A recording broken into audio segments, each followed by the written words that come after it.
Hey there, how's it going? What's up, everybody? Irish Orangutan is back to pass along what you need to know to get better at Madden and grow your MUT team. Enjoy the show. Today, I'm happy to be able to bring you another top 10.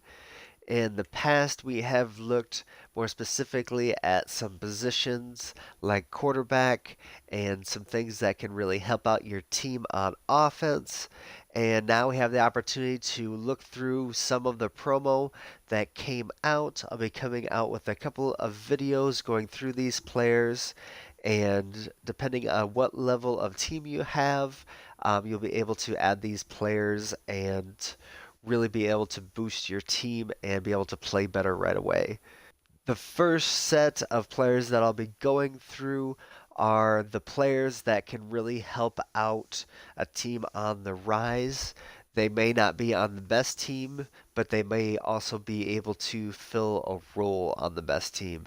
If you somehow luck out and pull one of these players, make sure not to sell them. Figure out how to fit them in on your team because they will be dynamic for a while. Getting things kicked off at number 10, we have Buda Baker. He has wonderful hit power, speed, acceleration, tackle.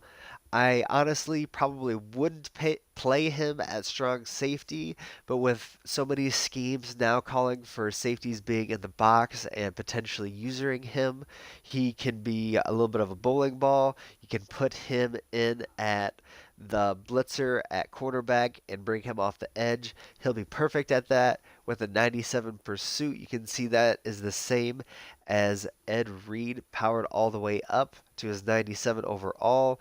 His speed is right there as well. This is someone that can really help out your team if you're able to acquire him. Coming in at number 9, we have Bruce Irvin with his 89 speed and 91 acceleration. He is crazy off the edge at only 93 overall.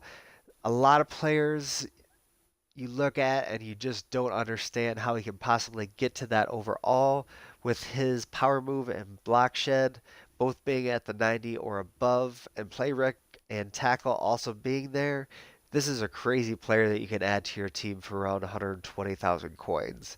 He can be really dynamic and you can put him even at the defensive tackle position in nickel or dime if you're sure the other team is going to be passing the ball, but also he has that block shed so he can get off and you can just get after the runner as well, and he can go sideline to sideline for you.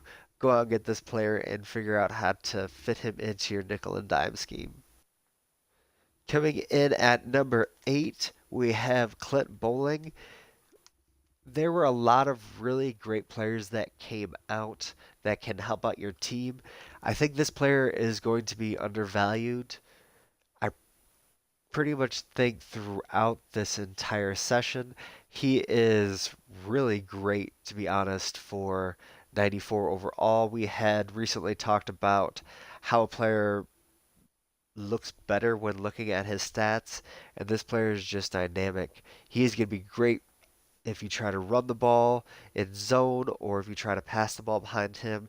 He is someone you can go out and get for cheap and just stick him there. Kind of if you can chem him up a little bit until the end of the year, this is a great fit on most lines. Coming in at number 7, we have Clay Matthews. He has excellent block shed and power move at 93. He is really a great player to put at defensive end. He's going to be undervalued. He does have the name, so you might have to think about that and wait a week to be able to get him undervalued, but he's a great player and a great fit. If you're going out there, obviously with the Packers themed team, I don't think that needs to be said for most of these players because of their special chemistries with these team builders, but he really is dynamic and has been for a long time. You can put him at outside linebacker. He'll be able to set the edge. Don't necessarily drop him back into coverage because he'll be too slow for that, but he'll be able to run anybody down that's trying to come around the corner. Coming in at number 6, we have Evan Ingram. He has exceptional ball skills, and at 91 speed, he is someone that you want to go out and get. 6'3", is positive height. Let's go check his jump and make sure he can go up and get those high points. 86. So that leaves a little bit wanting, but he does a lot of what you want except for spin as well. This is really a good player to stretch the field for you, though.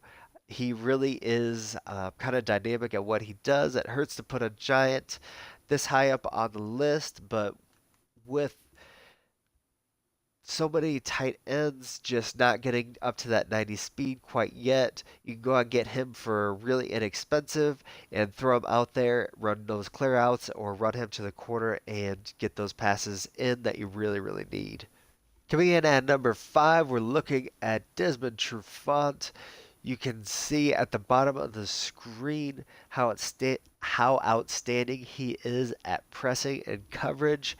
Also, he has the nice blend of zone and man with some good speed and terrific agility.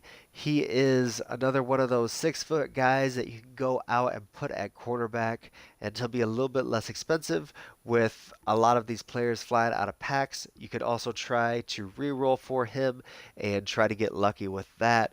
This is a player you really need to think about going out and getting if you're trying to press at the line of scrimmage. A lot of people are trying to do that and just getting in those blitzes just faster than the quarterback can get anything done with it. So this is a player that you need to think about if you are running a scheme like that. Coming in at number 4, we have Emmanuel Sanders. Has some really solid speed that you can bolster up there, especially if you power him up. The reason that I have him this high up on the list is because the ability to do things out of the slot for you. If you're running a West Coast scheme, and need to be getting the ball out of your hand quickly, this is the player that'll be able to do that for you. He really is great at what he does. He'll be able to do those things on the sideline and it'll be reliable for you over the middle as well. Coming in at number 3, we have Kevin Zeitler. He has the passing stats that you need to have to fend off those defensive tackles and defensive ends that are becoming better and better for every single team. If you just pass the ball every down, this could be the player that you have on your team until the end of the year. If you chem up even slightly, and if you are able to power him up, have a little bit of Coach Madden, you don't have to necessarily worry about that. And you just put that on the run blocking, and he will be set for you until the end of the year.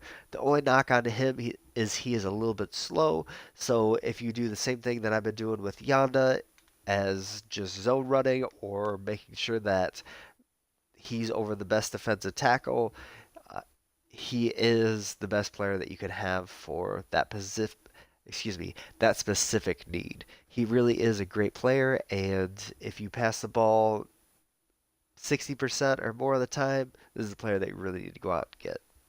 Coming in at number 2, we have Jimmy Graham. He really is a spectacular player for his one specific need, and that is being 6'7" and having the best spectacular catch that you can pretty much have. If you have Coach Madden passing and chem him up, it'll be 99, and you don't even need to worry about go deep on him. You can worry about just putting that little West Coast on him, making his short route running better, and getting his catch up to 99 when you power him up. He could be your end game goal line snagger of the ball.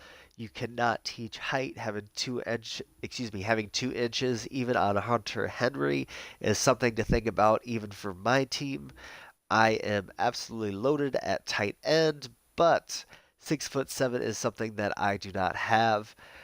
As you can kind of concur from what I've been talking about, you can kind of understand that some of these players fit into specific roles. And if you have a poor team, they can be the best player on your team and can change your team.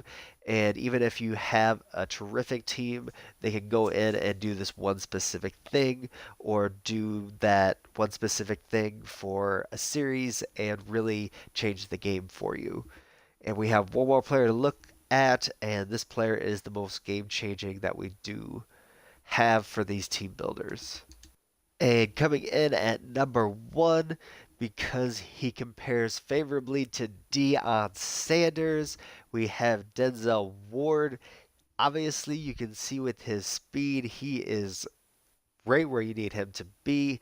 His man and zone are a little bit down from Dion, but just being a rookie, kind of understand the reason that he does have those stats, and he has 95 press as well, which is absolutely dangerous. So if you put him in man, press, and just let him run with the wide receiver, you'll be able to come down with so many picks, it'll be scary. This this is absolutely scary. This is the first time I actually compared him side to side with Dion. I did not realize he was this game changing. I am excited to see if he gets a power up in the coming Sundays. They do not have the power up for Vernon Davis out yet, so I'm a little bit concerned about when those will be coming out. Maybe they'll just be coming out a little bit later in the day. But let me know if you're going to be adding any of these players. I really think that you should be adding a couple. Also, let me know how your theme team is doing in the comments below, and I wish you all the best and take care. Thanks for checking into the Irish Orangutan channel. Keep coming back to keep getting better at Madden and growing your MUT team. There'll be at least 5 videos up a week, so make sure to subscribe and also hit the bell right next to it to make sure you see them all. Come by Twitch to engage or hit me up on Twitter at Irish Orangutan. Take care, everybody.